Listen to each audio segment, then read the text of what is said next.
Oh my gosh. And no, I tried it. And Not bad. I didn't love it. Oh. I didn't love it.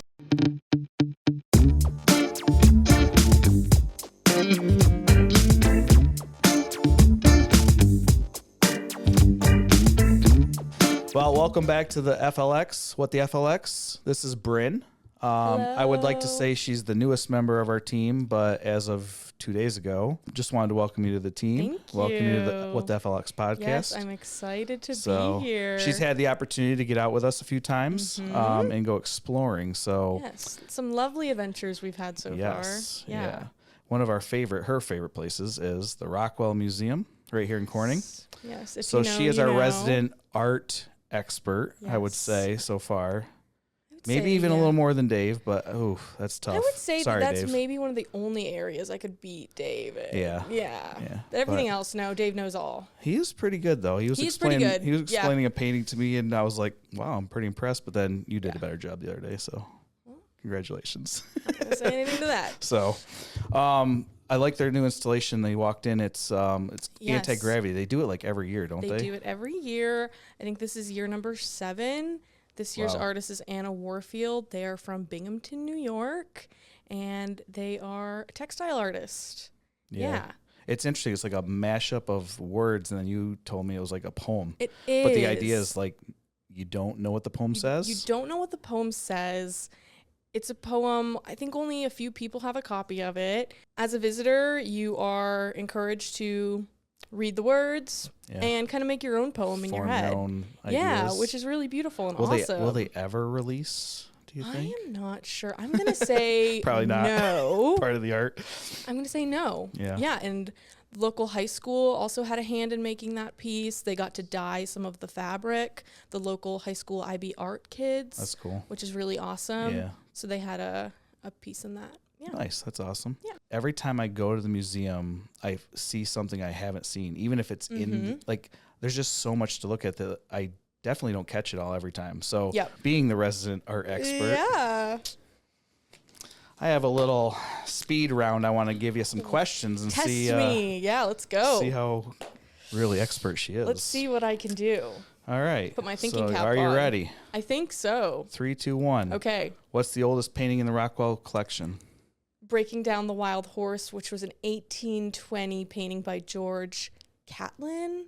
Very nice. Yeah. Name one art piece that the museum acquired in 24. Ooh, I'm going to go with Pretendians by Hayden Haynes. Oh, Cannot wait to see that on view. You don't have a year for that one, though, do you? I know they got it in 2024. True or false? The Rockwell Museum has glass in their collection. Okay, that's true. A little bit of glass, You would think they need to. They're in Corning. It's true. We are America's Crystal City. Yes. Yeah. All right. The museum currently has a painting on view that is loaned from the Smithsonian Art Museum. Which painting is it? So that's a very important painting. That's Art Class by William H. Johnson, a very important American painter. Check him out if you haven't. Okay. Yes. And what painting should everyone see before they leave the museum? Ooh, I think that everybody should see The Appointment by Tim Kent before they leave the museum.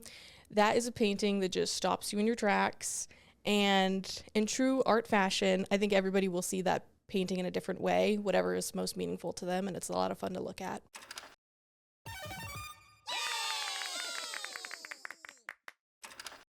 Nice. Yeah. And last question, what's your favorite painting? So my favorite painting is on the 3rd floor. It's a painting by N.C. Wyeth. It has a very long title, so I'll spare you the details. N.C. Wyeth, it's an amazing painting, and his son, Andrew Wyeth, is my favorite painter ever. Yeah, it's a Rockwell classic. It's been on view as long as I can remember. And I've been going for a very long time. Yeah. I like the art, but I can't remember all the names of the painters. Oh my gosh. Yeah. It's I don't know if I passed art history class in college. Art history is very hard. Yeah. It's very hard. So we've gone to the Rockwell, which was an amazing adventure.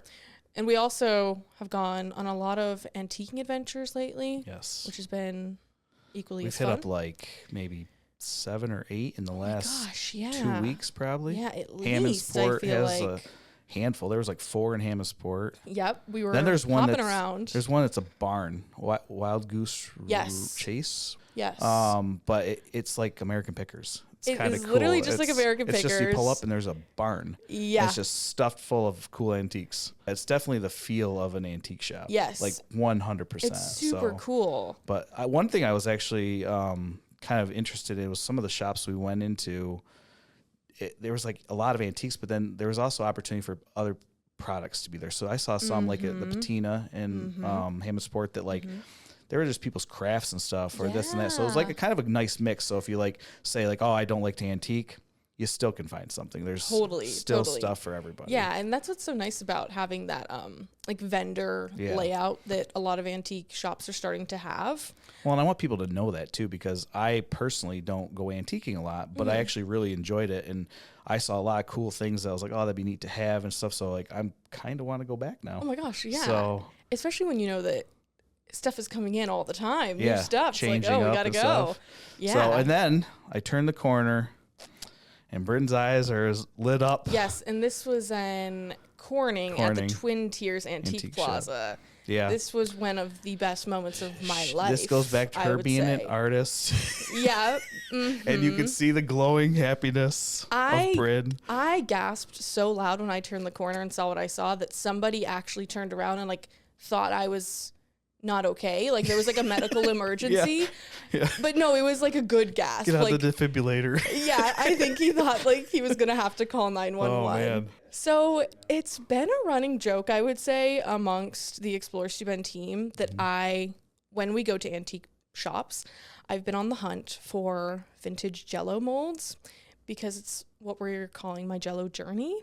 Jell-O journey. I love it. Yeah, so every time we went into a shop, be like, okay, Bryn, look for your Jell-O molds. And I hadn't really found any. Yeah, you're getting a little worried. I was getting a little worried.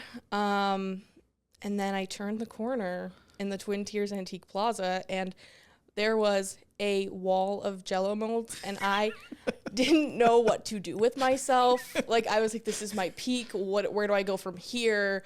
At first, I wasn't really planning on eating them, and I was hoping to maybe find some volunteers that would. I had a few buddies that were like, well, you got to eat the Jell-O. You can't just waste this Jell-O. And I was like, you're right.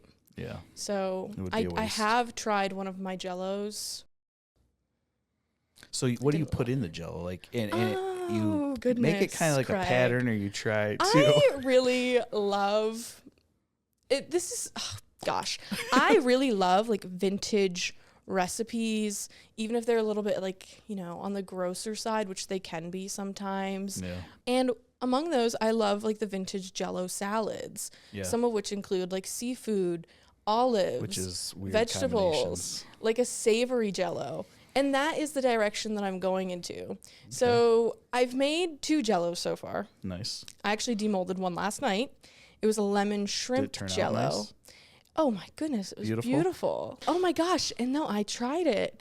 And not bad. I didn't love it. Oh. I didn't love it, Craig, and I'm sorry to tell everyone, but lemon shrimp Jell-O just wasn't the vibe. It's not about that. It's the Jell-O journey. It's the Jell-O journey, and I had a lot of fun, like photographing the Jell-O, taking some video. I would almost say it's like conceptual art. Would you like to see the molds? Oh, sure, yeah. Okay. Let's see some of her finds. So these are 2 molds that I found. We've got this nice little oval moment. Nice. This is what I use for the shrimp Jell-O. It's got some nice decorative elements. It does. I love that it has a hook on it so you can like hang it up. And then this, which is a little seashell. Isn't that iconic? That is awesome. It's iconic. Yeah, yes. I'm excited to use that one. Well, I'm so happy for you. Thank you. And this one's good because it's like a personal size. Yeah, exactly. Like, and then if you don't like it, you don't waste that much. Exactly. So, we're trying to stay away from any food waste. Yes. That's the goal. While also living out my vintage Jell-O dreams of making rancid creations. Well, I wish you the best. Thank you so much. So, on another note, she likes vintage records. I love records. I really love music. Records. Yeah, that's also been a joke. When we go to the antique shops, that's what you're hunting for, box of records. Everyone's like, Bryn, records. Have at it. Yep. Yeah, so... And then you're like, it's time to go, and Bryn's like, not yet. Not yet. Guys, I'm digging through the crate right now.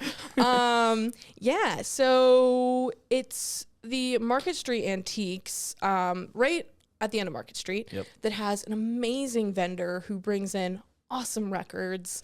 And it's such a treat to go into that shop and to go through those records. Most recently, I picked up a cover. More show and tell? More show and tell. Nice. I came really prepared. Excellent. More show and tell. Recently I picked up, which is one of the most iconic albums I find. This is Blood on the Tracks. Oh, there you go. By Bob Dylan. Features an amazing first track, Tangled Up in Blue. One of the greatest songs, I think, of all time. Nice. If you're into records, you're into collecting vinyl, definitely check out Market Street Antiques. Yeah, we found some at the other ones as well, too. But oh my gosh, they're everywhere. Had a little bigger collection. Yeah. Oh my gosh, That's cool. All this talk about Jell-O, you know what time it is, right? I'm getting a little hungry for some food that I actually like. Something we can eat. So it's time for lunch. It's time for lunch.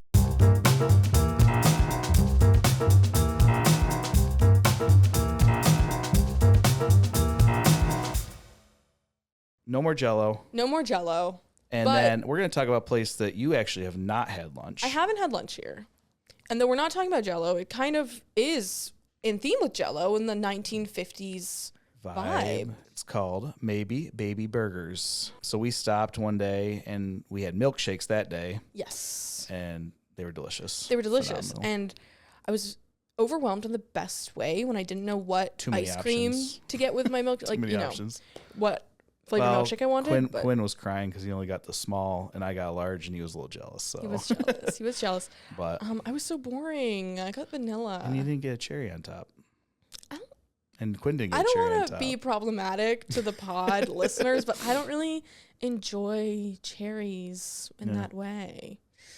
It's not for everybody. I know. I'm like so boring. But for their namesake, burgers. Yes. I have had several burgers there in the last few years. Yep. And they are loaded. Like you get them and you kind of wonder if you're going to be able to pick it up. Mm-hmm. It might be a fork and knife kind of burger, or you just dive in and it goes down your chin and everything. Which is okay. Yeah. I mean, maybe not first date best, but definitely a great place to have a burger and enjoy. But it's just very quaint. Located outside of Bath, headed towards Hammondsport. It's just really cool vibe. Great burgers. They're up there. They're up there in the top. That definitely a great stop for lunch. Yep. I've already decided that next time I go, I'm going to get the chocolate peanut butter shake. There you go. We should change it up every time. Change it up. Try new stuff. Because the vanilla was amazing. Yeah. But, chocolate peanut butter. It's like the best combo of all time. Exactly. So we can go to lunch. Can we? Please, right now. Yeah. All right. Well, in saying that, thanks for joining. Thank you so much. And we're going to leave you with this. Hello, this is Dave. Hey, Dave, end the podcast. Stay groovy.